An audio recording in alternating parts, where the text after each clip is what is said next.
cœur des champs de tournesol du Kansas, où l'horizon embrassait les fleurs dorées, se trouvait une bibliothèque cachée nommée Evermore.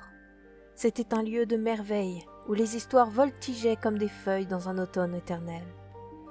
Thalie, une fille à l'esprit aussi libre que les vents des prairies, découvrit ce sanctuaire enchanté.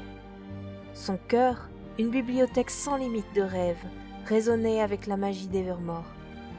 Alors qu'elle errait à travers le labyrinthe d'étagères, elle rencontra les 7 gardiens, chacun l'incarnation vivante d'un péché. Mais ils n'étaient pas malveillants. Ils étaient les sages gardiens des contes, leur existence même une histoire en soi. Le premier gardien, enveloppé dans l'aura royale de l'orgueil, se tenait grand parmi les anciens tomes d'histoire. Il enseigna à Thalie la valeur du respect de soi alors qu'elle naviguait à travers les chroniques des reines et des rois d'antan. L'envie, drapée dans des robes verdoyantes, s'occupait des jardins de poésie. À travers des vers chuchotés, elle montra à Thalie la beauté du désir qui mène à l'inspiration et non à l'amertume. Au milieu des rouleaux enflammés de batailles épiques, la colère révéla l'amour ardent qui alimente le pardon, guidant la main de Thalie alors qu'elle inscrivait la paix dans les marges des pages déchirées par la guerre. La paresse, allongée au milieu des récits rêveurs de terre lointaine, transmit la sagesse du repos, enseignant à Thalie que même les héros doivent faire une pause et respirer dans l'histoire de la vie. L'avarice, entourée de montagnes de contes de fées scintillants, démontra la richesse du partage, alors que Thalie apprenait que le véritable trésor se trouvait dans le don et non dans l'accumulation des mots. La gourmandise, se régalant d'un banquet de fables, offrit à Thalie la douceur des histoires savourées ensemble, une communion de personnages et de lecteurs. Et enfin la luxure, avec une passion aussi profonde que les romances qui alignaient les étagères, alluma le désir de Thalie de chercher des aventures au-delà du mot écrit, de vivre chaque conte avec ferveur. Ils expliquèrent à Thalie qu'une terrible malédiction enveloppait Evermore. Elle était aussi vieille que la bibliothèque elle-même, tissée dans ses murs mêmes par un auteur désolé, dont le nom avait été perdu dans le temps. Cet auteur, qui avait autrefois rêvé d'histoires qui captiveraient le cœur des lecteurs, se retrouva pris dans les épines de l'obscurité. Ses contes, bien que rédigés avec l'encre de la passion et de l'imagination, restaient non lus, accumulant la poussière dans les coins oubliés du monde. Dans son désespoir, l'auteur se tourna vers les arts occultes, cherchant à lier son âme à son œuvre, s'assurant qu'elle ne serait jamais oubliée. Mais la magie, surtout celle née de la tristesse et du désespoir, est une alliée capricieuse.